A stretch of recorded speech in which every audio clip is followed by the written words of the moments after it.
Today on Ian vs. Daddybones, we're almost at the end of that road to WrestleMania, so without further ado, Rhythm and Blues.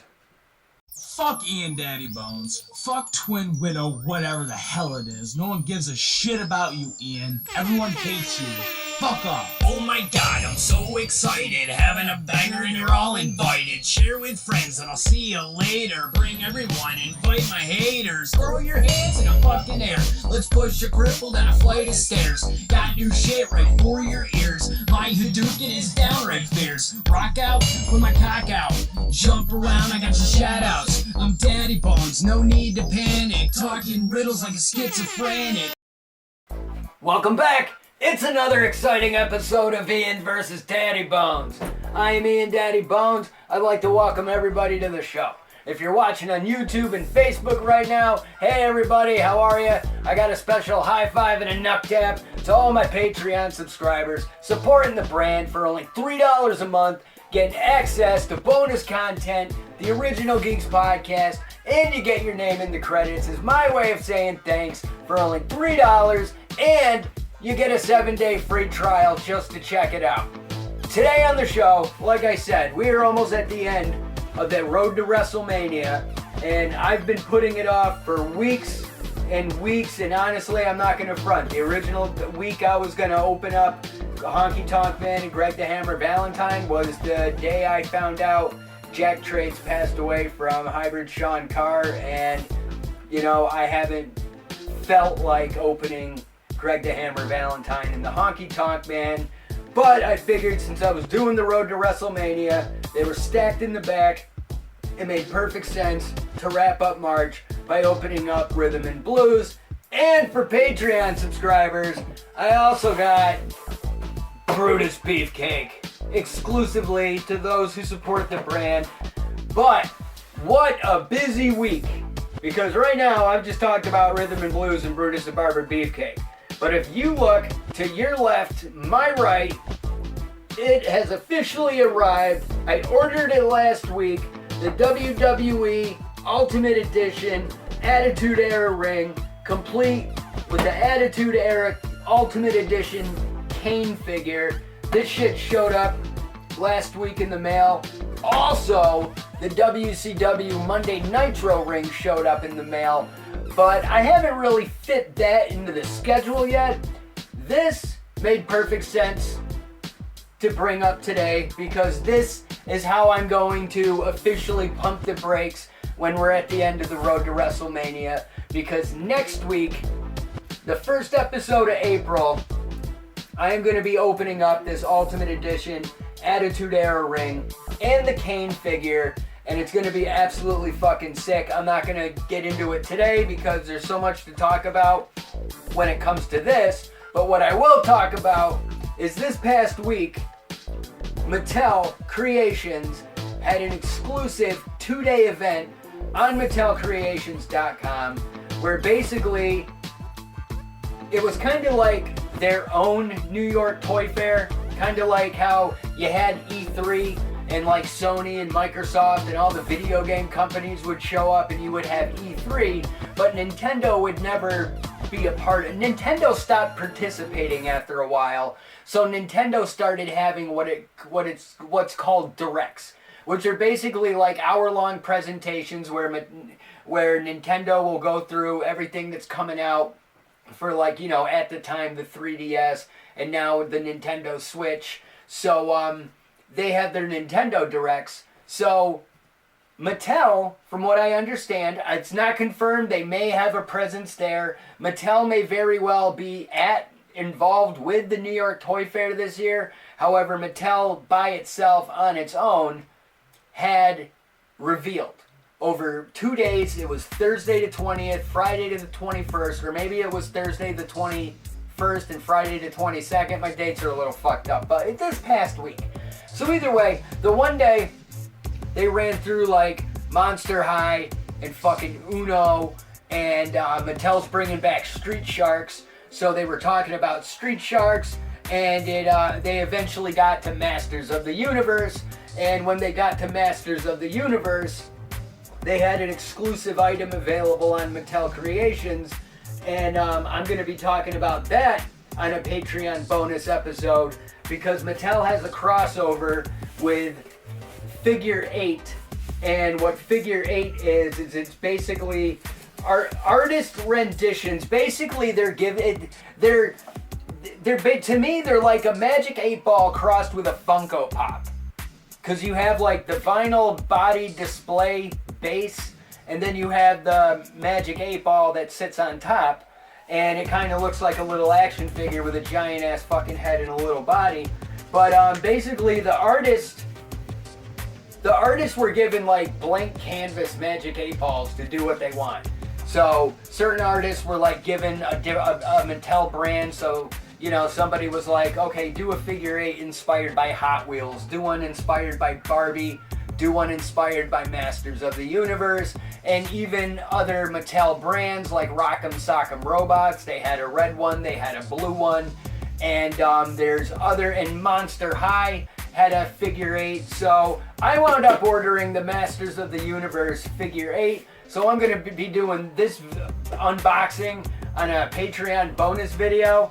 But y'all are going to want to check that shit out because this thing looks super fucking dope. And once I showed my wife's like, you spent $30 on a Magic 8 Ball? And it's like, I totally did. But A, it's not a cocaine 8 Ball. And B, it already sold the fuck out. So it's been a good choice. So I got the the Figure 8 Masters of the Universe Mattel Creations exclusive. Gonna open that up for Patreon subscribers, but man, I'm excited today because it's been such a busy week when it comes to like pre-orders arriving soon, when it comes to Mattel Creations having their revealed presentations, because like Thursday was the start of it, and it was like an hour long presentation, and over the course of the day they had like different drops for different brands. Like for Masters of the Universe Origins Cyclone figure dropped. I was able to get 2 of him, and with Cyclone being released and with Rock-On being released, Extendar is on deck to be next to get released on Mattel Creations. So once Extendar gets released, they're down to like the final 12 figures from the original vintage line, and they're going to get there.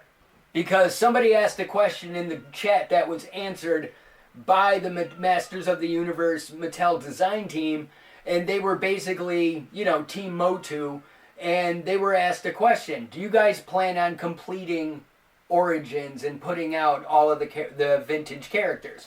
And Mattel has basically said that the reason Origins has gotten released so wonky over the course of like the past 14 waves is because they were doing all of the figures that had the same shared parts, and even some characters shared armor, so it made sense to do like Mechanic and Stinkor right around the same time, even though they came out like a year apart, because they already did Stinkor, and since they can reuse his armor, well, technically Mechanic came first, so they reused Mechanic's armor and molded it in orange to be Stinkor's armor. So that's what I'm saying, like all the figures that used the same shared basic parts, that before they needed to start making the other figures that had separate tooling and special tooling, basically the characters that were only going to get made once and not have shared parts. So they got all the basic copy-paste shared parts figures out of the way, and now they're down to the final 15 to 12 figures that have special parts that none of the other figures have. So the reality is, yes, they do plan on completing the line, and I've said on Ian vs. Daddybones before, Origins is officially off of retail this year. Origins has been moved to Mattel Creations, so they already have the ball rolling with taking it out of stores. Because so far I got I got Rock-On, I got Cyclone, Extendar's on deck, that's going to be good to go. And one thing I did find out on the Masters of the Universe revealed panel is it looks and feels like 2024, spring through the summer, is going to focus on cartoon collection releases, Masterverse Wave 13, and continuation Wave 3, Wave 4 of the Turtles of Grayskull line, because more Turtles of Grayskull figures have been revealed, like a version of April O'Neil as the Sorceress, Flying Fist Michelangelo, complete with a blonde He-Man wig. They showed Bopsteady, which is a two-bad version of Rocksteady and Bebop, which kind of looks half dumb, half cool at the same time. I'm kind of torn on Turtles in Grayskull. I think some of the figures look dope. Like, you need to add the 4 Turtles to your Motu collection just because they exist for the crossover. You have to get Shredder, you have to get Trapjaw, you know what I mean? But for the most part, I'm good on an April O'Neil looking version of the Sorceress. I'm good on having to buy, like, fucking another version of Hordak. You know what I mean? I don't even think the Samurai Armor Skeletor looks that dope, and I bought enough Skeletors over the years. I think I'm good with this one. So, I have some Turtles of Grayskull stuff that I do planning on getting to in May.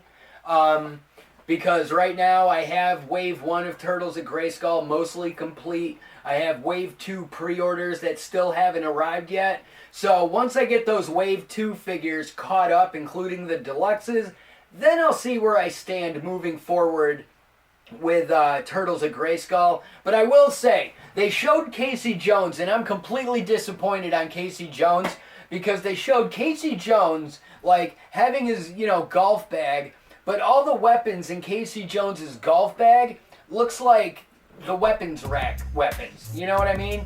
And instead of wearing a hockey mask, all they did was give him Ram Man's alternate head that had his complete face, his face armor. So he's wearing the helmet that completely covers his face. So it works for Casey Jones. And, he looks like Casey Jones, but I don't think there's really anything special or Masters of the Universe about him to make him stand out. Like, if I wasn't a Masters of the Universe fan, and I was just rummaging through a used toy bin at, like, say, Soundaround, one of our local shops. If I'm rummaging through a bin or looking through, like, individual bags, and I know Turtles, and I come across this Casey Jones figure, I'm just going to recognize it as either Casey Jones or somebody that looks like Casey Jones, not necessarily the Masters of the Universe version of the figure. So he looks kind of lame in my opinion, but also missed opportunity to do the Manny Faces gimmick with Casey Jones. Because Casey Jones should have had 3 different faces. He should have had no hockey mask, human Casey Jones, turn the knob, you got hockey mask Casey Jones, turn the knob, you got painted skull face Casey Jones. You know what I mean? There was an opportunity to do something different, and I felt like they took the most basic, lamest route when it came to how they designed Casey Jones. And again, not necessarily shitting on the design crew by any means. It's just, I've said this from the start, I love Ninja Turtles, I love Masters of the Universe. The fact that they're crossing over is absolutely sick because it worked for WWE to a degree, but that's for another podcast. But I feel over the years, certain collectors, especially the collectors that are really good at doing customizing jobs and, doing all this fucking artwork when it comes to customizing shit and doing customs, and it's just, the way some of these people are able to hack these action figures and take this figure and wind up turning it into something completely different that's even unrelated to the 2 figures involved blows my mind. And I feel various collectors and people who do customs did better crossover mashups involving Masters of the Universe and Ninja Turtles over the years than what we got as a final product to be available in stores for us to buy.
So yeah, Mattel also dropped knowledge that even they are planning on completing the vintage line for Origins. Well, they're planning on completing the vintage line within Origins and calling it a wrap, but they're also planning on doing additional characters that are going to be incorporated into Origins. For example, there's a character named Demo Man, who was basically one of the concept inspirations when creating Skeletor, and he was abandoned, but Demo Man was later turned into a figure during the Classics line, so it's cool that Demo Man's getting an Origins figure. And another figure who got a Classics figure but not a vintage figure is a character named Geldar, and Geldar's like a barbarian with a fucking mohawk, and he comes from like a classic mini comics cover where like He-Man's on his knees with his hands behind his back, and like Geldar's like got He-Man by his hair, and he's like, it looks like he's either gonna try and chop his head off or he's gonna scalp him, but either way, that was like one of the most gnarliest like looking covers, and I think it had to get edited before Mattel would accept it to be distributed with action figures, because it was one of the back in the day mini comics. Well, he's getting a figure, so both Demo Man and Geldar are going to be getting Mattel Creations Origins drops at some point this year. I want to say these two figures are probably going to be coming this summer, maybe rolling into the fall. And speaking of the fall, it was announced, well, it wasn't announced, but they basically brought it up. They're going to get through the spring and the summer with Cartoon Collection and Turtles of Grayskull, and focus on Masterverse drops because the full catalog is going to be revealed next week. Next week, Mattel is going to show everything that's going to be coming out for all the Masters of the Universe lines. But they said that the Snake Layer crowdfund, which I was tuning in for, like this is what I was all about. Okay, got Eternia. What's going on for the next crowdfund? Let's make it happen, Captain. Let's do this shit. Nothing about the crowdfund, other than the fact that they said that they're going to have more information on the crowdfund later in the year, which tells me we're probably going to find out something, if not see it, at San Diego Comic-Con. So if we see it at Comic-Con, I'm predicting it's going to happen in the fall, probably the end of October, maybe rolling into November like it did for Eternia. So maybe they're going to use the same type of calendar timeline and, production schedule for the Snake Layer that they did for Eternia. Who the fuck knows? All I know is that's going to be happening in the fall, so more than likely we're going to be wrapping up the year with me getting excited over whether or not the Snake Layer was successfully or unsuccessfully crowdfunded. So that was a really dope day for Friday. Friday there was some WWE announcements, and basically I was successful when it came to grabbing Coliseum Collection Box 4, the Heart Foundation. They arrived in the mail. Unfortunately, I was in a rush grabbing my stuff today that I honestly was going to bring the Heart Foundation box with me. However, I will have that available on next week's episode of the show when I do the Attitude Era ring. So next week's going to be super fresh to wrap up the road to WrestleMania. But, rolling into WWE's presentation on Friday, the Mattel WWE team, they announced Coliseum Collection Box 5 is going to be coming out later this year, and it's going to be Ricky the Dragon Steamboat and the $1 Million Man Ted DiBiase, who comes with his money to flash, and he's wearing his black and purple tuxedo, so he looks super fucking dope. Ricky the Dragon Steamboat, looks amazing. Like, they both look like they're LJN figures, and it's going to be super dope, and I've really been enjoying grabbing these Coliseum Collection boxes, because like I tell my kids, it's definitely a throwback to when I was a kid, getting my very first wrestling figures that I played with as a child, which is why I'm so excited about a lot of these WWE Elites that I've been finding, over the past, year and a half, 2 years, because I'm seeing all these, you know, back in the day favorites from the 80s and 90s, and it's been a lot of fun fucking grabbing them and shit. Like, finding these guys and even finding out, like, when Beefcake was getting released, it's like, oh my god, I want to get that Beefcake. So, I will say that it's funny how I'm super excited to open up Rhythm and Blues, and I'm going to start with Greg the Hammer Valentine. It says Greg the Hammer Valentine titles: Intercontinental Champion, World Tag Team Champion. Greg the Hammer Valentine spent much of his career as a loner, but in 1988, he dyed his trademark blonde hair. You know what? I'm calling bullshit on that. Calling bullshit on this bio.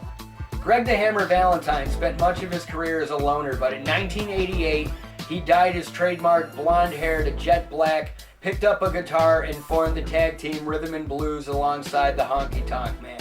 He did not dye his hair in 1988. He was technically coming off a feud with Beefcake in 1998, so at the same time Honky Tonk Man's dropping the Intercontinental title to the Ultimate Warrior, at that time, with like 88 going into 89, Greg the Hammer Valentine was like in a feud with fucking Rugged Ronnie Garvin. So Greg the Hammer Valentine still had his blonde hair.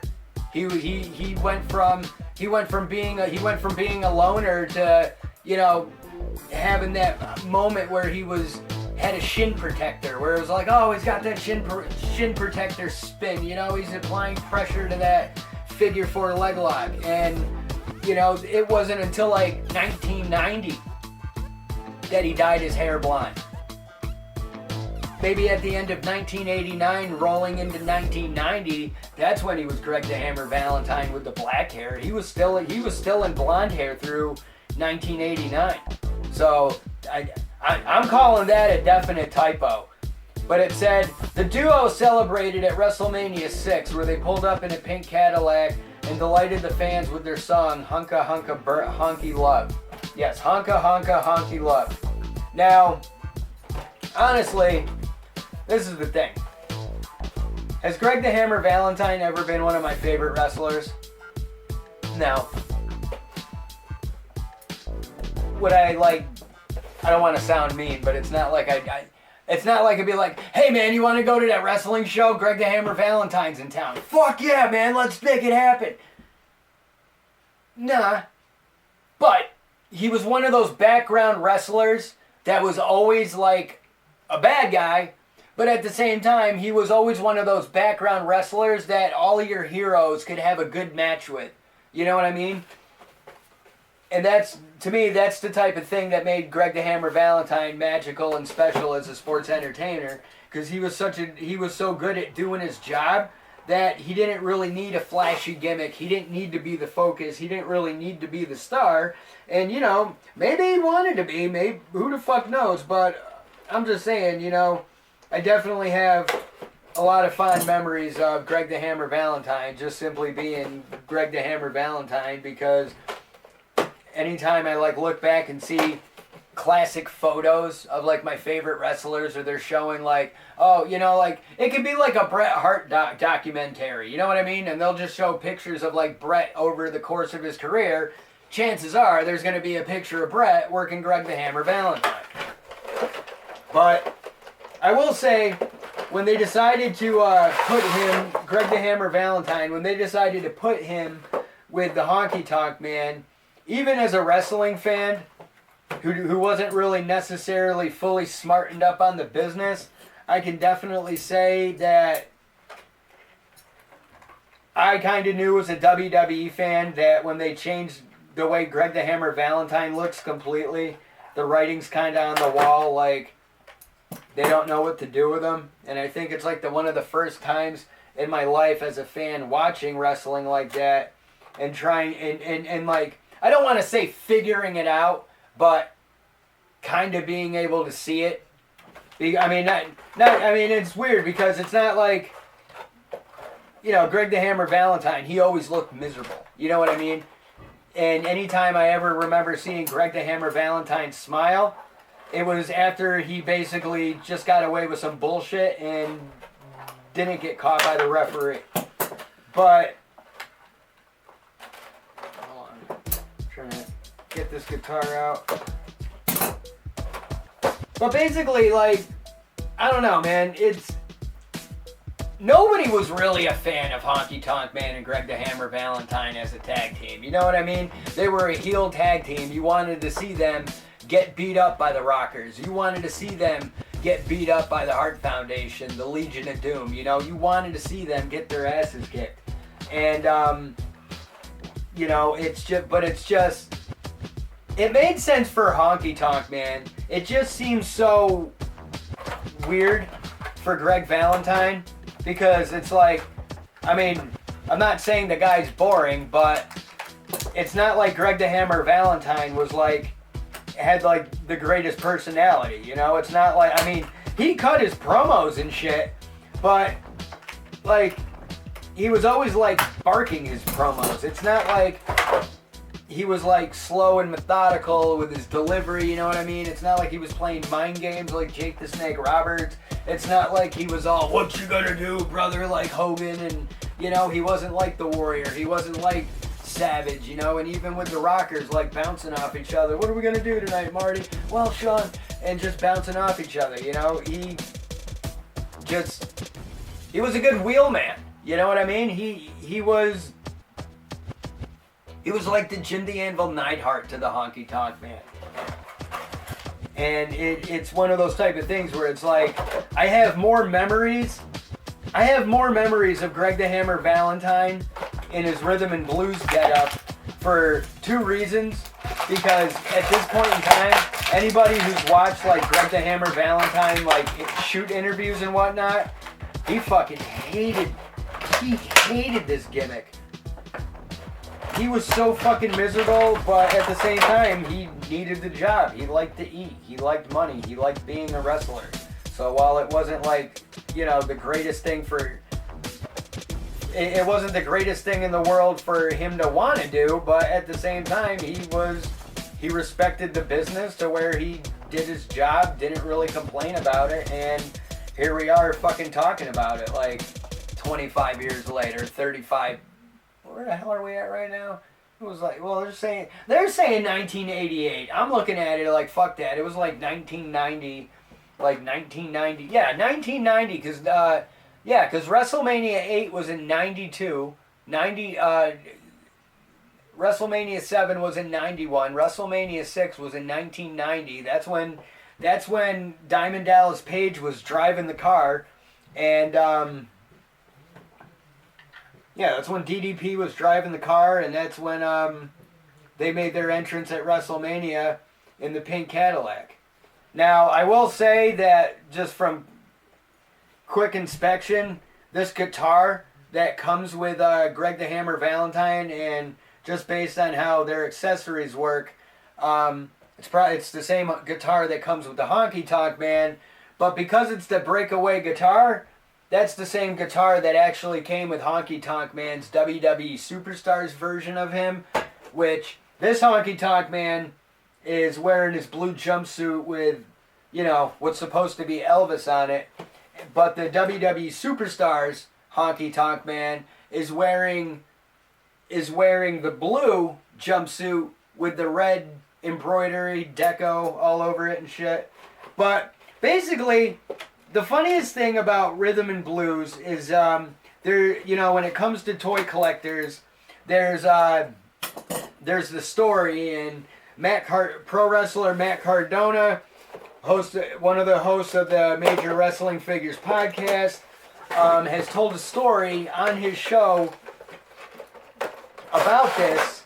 But like with the WWE Hasbros back in the 90s, there was some, I don't know if it was like Tag Team Wave 2 or Tag Team Wave 3, but either way, around this 1990 WrestleMania 6 period, there was an advertisement that was showing Greg the Hammer Valentine and the Honky Tonk Man Rhythm and Blues were supposed to get released, and they wound up not getting released, but there was a prototype of the Greg the Hammer Valentine figure, and it was taken for the reference photo for the advertisement, you know what I mean, for the promotional photo. And Matt Cardona owns this Greg the Hammer Valentine figure, and it's funny because WWE has a retros line on Mattel Creations that's inspired and based on the WWE Hasbro figures, because they got the same action features, the same scale, and they actually wound up releasing the Rhythm and Blues Greg the Hammer Valentine and Honky Tonk Man in that scale officially through the retros line. But now they got Honky Tonk Man and Greg the Hammer Valentine, Rhythm and Blues in the WWE Elite line. And yeah, so far we're off to a wonderful start, because that Greg the Hammer Valentine looked pretty sick as I was taking him out. But let's get this Honky Tonk Man out of here.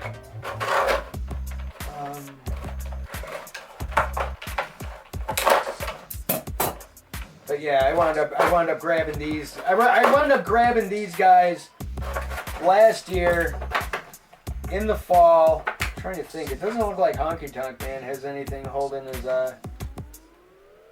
hands or his feet in. But we'll find out. You know what? I think they don't have any plastic bindings on him because he's wearing the jumpsuit.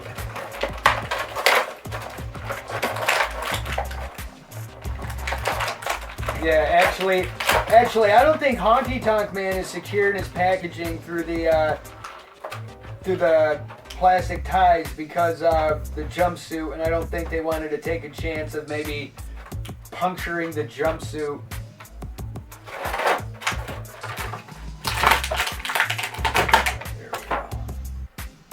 There we go. We got Honky Tonk Man out. He's cool. He's cocky. He's bad.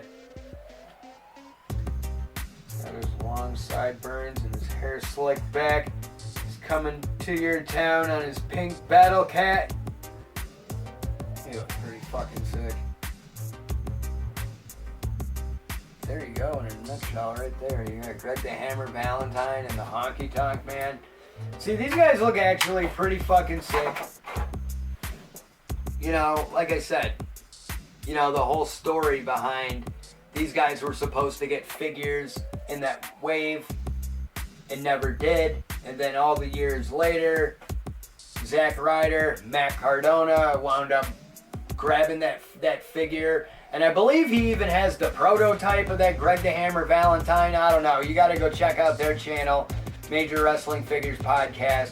Watch his video on the Honky Tonk Man, because he spends a long time talking about the history with everything with it, and even how long it's taken him trying to hunt it down. But we'll be right back.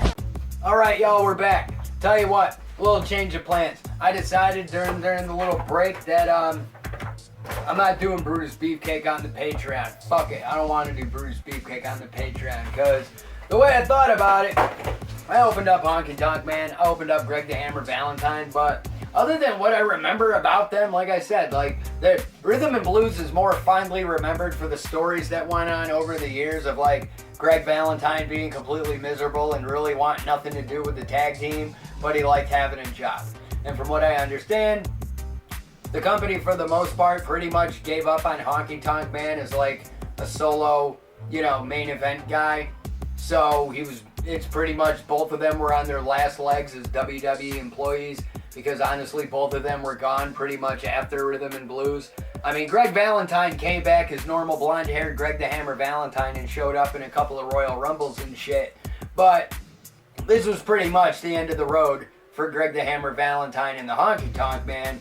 But I wasn't really the biggest fan of Rhythm and Blues, because when I first started watching wrestling, you know, I was really into the tag teams. It was the Hart Foundation versus the Killer Bees. That was the first match I ever remember seeing first. I mean, for all I know, I could have saw other another match or two before I saw that, but the one I remember the most that I will put in my mind as the first wrestling match I ever saw, to the best of my knowledge, would be the Hart Foundation versus the Killer Bees. So I was really a fan of tag teams in the 80s, and basically they wrestled the Killer Bees on TV, but it was at a time when the Hart Foundation were feuding with the British Bulldogs, and we're rolling into Wrestlemania 3, and the Hart Foundation, you know, were tagging with Danny Davis, and they took on the British Bulldogs, who were tagging with Tito Santana. But when the Bulldogs and the Hart Foundation were feuding over the belts, the Bulldogs came into that feud as the tag team champions, because the Bulldogs won the WWE Tag Team titles at WrestleMania 2 by defeating the Dream Team. The Dream Team was Greg the Hammer Valentine and Brutus the Barber Beefcake.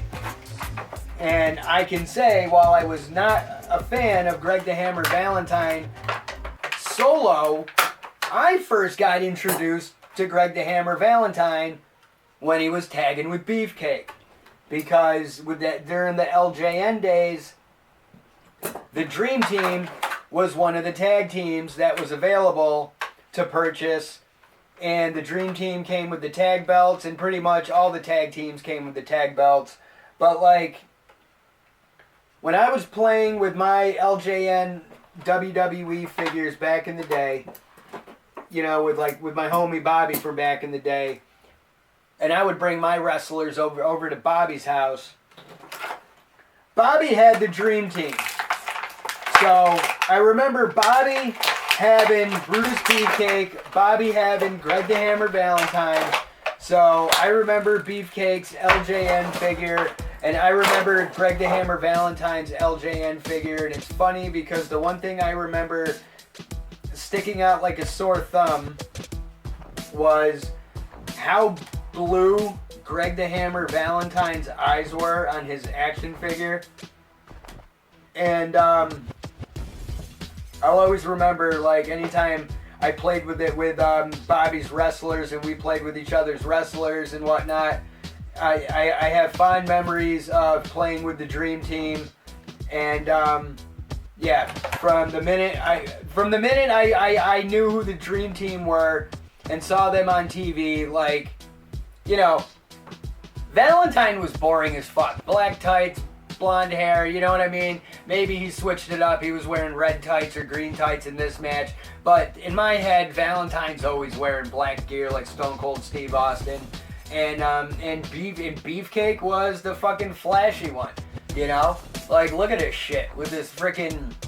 I mean, some wrestling fans will look at this and say it's Zubaz. But back in the 80s, early 80s, before Zubaz was even a thing, it was just fucking zebra print.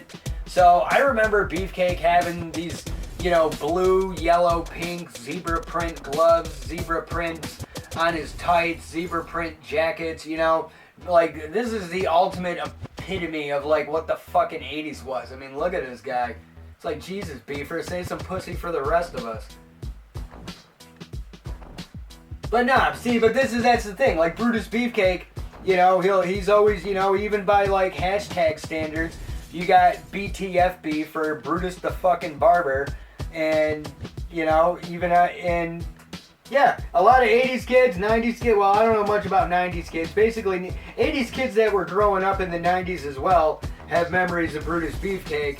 But, you know, other 90s kids, late 90s kids, well, actually, kids that still grew up through the 90s, if they don't really know Brutus Beefcake from his WWE days, then they know him from his Zodiac Booty Man days in WCW, which I don't really want to talk about, so I'm not going to. But I'm a big fan of this version of Brutus Beefcake because this version of Brutus Beefcake would evolve into Brutus the Barber Beefcake because at WrestleMania 3, the Dream Team lost, and after the match, Johnny V, Greg the Hammer Valentine, and their protege / new addition to the Dream Team, Dino Bravo, they basically kicked Beefcake out of the group. Like after they lost the match, they went to leave the ring and get back in that WrestleMania cart. Like, fuck this guy, we're out of here. And Beefcake's in the ring. Like, where are you guys going? What about me? You know what I mean? But then later in the match, when Roddy Piper had his match against Adrian Adonis, and it was the hair versus hair match, Beefcake got involved at the end of that match and brought down scissors, and he was there to enforce that Adrian Adonis wasn't acting like a little bitch and actually got his hair cut. And pretty much from that moment going forward, he was Brutus the Barber Beefcake. My only complaint about him going from Brutus Beefcake to Brutus the Barber Beefcake is I feel once he became the barber, everything that made him Brutus Beefcake to a degree disappeared. Because I kind of feel like he got bulkier, you know what I mean? And some people will even say he got fatter. But he went from the Zubaz zebra print to fluorescent pinks and purples and oranges, and he started having fishnet on the sides of his tights, which I'm not making fun of him for his gear. His gear was actually kind of dope looking, and it just fit Brutus the Barber Beefcake. To this day, has one of the best entrance themes in the history of fucking wrestling. That fucking Brutus Beefcake theme is a fucking banger. But once he started coming out with the scissors, you know what I mean? He was completely different, and at least when he was the barber, he had his glasses on, he had his bow ties, hey, slicking his hair back, you know what I mean? And when he was the barber, he was like Hogan's bitch boy, you know what I mean? Or as the internet likes to say, he was Hogan's weed guy, you know what I mean? He was Hogan's stooge, he was Hogan's lackey, he was Hogan's yes man. And even looking in current WWE action figures this year, they got the Monday Night War series hitting retail, Walmart especially. You'll see 90s version of WCW figures, 90s WWE figures, all when the Monday Night Wars was going on. Next week we're talking about the Attitude Era ring, and I just told you the Monday Nitro ring came in the mail, and both of these rings, and even last year's failed WCW Monday Nitro entrance set was supposed to kick off this Monday Night Wars toy line. But even in the new upcoming wave of the Monday Night War figures, they have a Build-A-Figure for Brutus the Barber Beefcake's disciple character from when he was in WCW, which honestly I think is Brutus Beefcake's worst character. And that was another definite, if I said Rhythm and Blues was WWE's last ditch at doing something with Greg the Hammer Valentine and Honky Tonk Man, then Brutus Beefcake as the disciple was pretty much Brutus Beefcake at the tail end of his career, and he was only pretty much being kept around because Hogan was still there. And that's all he was a goon. He was a bitch to the NWO. He's most famously remembered for being a sacrificial lamb to Sting. And, he's the Build-A-Figure. So I don't know who's going to run out to the store. I don't know who the fuck's going to rush right on out to the store so eager to build the fucking disciple. You know what I mean? Not me. There's figures in that wave I wouldn't mind grabbing once I see them in stores, if I see them in stores. Because to be honest with you, I kind of given up on Walmart exclusives, other than Masters of the Universe stuff I'm able to find. Because I don't know, Walmart can't seem to do anything right when it comes to having exclusive anything. and fucking up the pre-order drops. Like Walmart just had a big deal a week ago where like Turtles of Grayskull and other shit was supposed to go down on Walmart.com, and the shit was completely gone. And it's like there's like all the bots eat that shit up. There's like no captchas or like security protocols thrown into place. You know, you'll have people who's calling me. My daughter's calling me. I'll call you later, Julia. But like, and it's for pre-orders. You know what I mean? Like you'll have people like pre-order what they want, go through the checkout process, only to get a ding on their computer from Walmart. Hey, sorry, we sold out of this item already. Like, that shit shouldn't be able to happen. You know, from all I know is based on what I heard with this Walmart exclusives, they shit the bed. From what I hear, some people were able to get shit. A lot of people had it crap out on them trying to go through the checkout process. So I don't even fuck with Walmart like that. But I don't even know if I'm going to be going for this Monday Night War line. And I'm just going to give you a good example. Wave 1 has Hollywood Hulk Hogan in just a black shirt, black pants, black bandana. It's got Scott Hall in a denim vest and jeans. And it's got like Kevin Nash in jeans, a t-shirt, and a ball cap. Basically signifying Scott Hall's first appearance when he showed up on Monday Nitro for the first time. Kevin Nash when he showed up on Monday Nitro for the first time. And I believe the all-black Hogan was when he showed up on Monday Nitro the night after Bash at the Beach and the NWO was formed for the first time. That was basically Hogan when he was telling the crowd that you can stick it, brother. But then they have WWE figures, like they got DX Triple H with his long pants. They got Stone Cold Steve Austin in his hunting gear. They got a version of The Rock coming out where he's wearing his letter R t-shirt from when he was in the Nation, and he even comes with an alternate head where he's from when he was rolling his eyes at Farouk while Farouk was cutting a promo at No Way Out 98. Absolutely fucking sick. The little attention to detail, the little Easter eggs, the little extras is what makes this shit so fresh.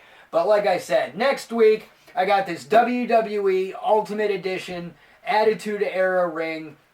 And rolling in to April officially, I'm bringing it back to what I do best, and that's open up all sorts of shit in the background with everything I've been grabbing from Mattel Creations between the wrestling ring, the Heart Foundation, the Barbie Dream House. I got another box of Ian shipped that showed up at my house because I've been working on putting some shit together for future episodes with stuff I've been buying. I now have a shit ton of Spider-Man figures along with Green Goblin and Dr. Octopus that I plan on opening. I just got some more X-Men 97 figures. I got my Jean Grey, Cyclops, and Nightcrawler in the mail. I got my Tobey Maguire Spider-Man, and that completes all three. I have my Andrew Garfield, I have my Tom Holland, and now I have my Tobey Maguire. So it's going to be sick with Spider-Man. I'm still debating what I'm going to do with Turtles of Grayskull. I'm still debating where I'm at with Cartoon Collection. But I'm definitely going to be talking about Turtles of Grayskull and Cartoon Collection next month. And in the background, I'm pre-planning what I want to do going forward. So all I'm going to say right now is at some point, I plan on taking a break from Ian versus Daddybones. The reality is I've been doing so much content creating in the background, and with my schedule of editing, uploading, dropping, shit posting, being dad, being an employee, I don't want to say I'm burning myself at both ends, but what I think I'm going to do is I think I'm going to take a break from doing weekly Ian versus Daddybones episodes. I think that's going to start after episode 75. So right now we're on episode 65. So I got 10 more episodes of Ian versus Daddybones until I take a break. But I'm taking a break from doing the weekly shows. That's not saying I'm taking a break from Ian versus Daddy Bones. As far as I'm concerned, right now, I got 75 episodes I have to promote, I have to boost, I need to get shared. I got background goals I'm trying to knock out of the park. I'm trying to get ads on my shit. So I need all hands on deck. If you're Team Ian and you support what I do and you see my shit on social media, please throw me all the love. Hearts, stars, likes, engage, interact, leave a comment, leave me something to reply to, and smash that share button. I really need everybody who's rooting for me right now to go to bat for me, because I really need to take it to the next level, and that's what I'm trying to do. I have goals, and one of those goals is I'm trying to get Ian versus Daddy Bones every day. I want at least 500 new views. I know that's a lot to ask for, but in reality, it's really not, as long as you smash that share button, because if I'm not somebody's cup of tea, somebody's gonna drink that shit. So if you think it's poison, then give it to somebody else. Why should you care? I'll see you next time. Cheers, Pete! Fuck Ian Daddy Bones. Fuck Twin Widow, whatever the hell it is. No one gives a shit about you, Ian. Everyone hates you. Fuck off. Oh my god, I'm so excited, having a banger and you're all invited. Share with friends and I'll see you later. Bring everyone, invite my haters. Throw your hands in the fucking air. Let's push a cripple down a flight of stairs. Got new shit right for your ears. My Hadouken is downright fierce. Rock out with my cock out. Jump around, I got your shout outs. I'm Daddy Bones, no need to panic. Talking riddles like a schizophrenic. 24/7, I got the party. Roofie roos and whoop-de-doos. Retarded fools with attitudes, bro. Everything's mixed with Bacardi. Glow stick black like tons of bubbles. Titties on bitches, nothing but trouble. Got my pills, ain't no quitter. Pop that shit, here comes my glitter. Not a dancer, I got no skills. Bobbing my head and standing still. Tons of bitches, ravers, goths. Down to fucking get your salad tossed. It's the greatest thing that you ever saw. Put your hands in the air for a party.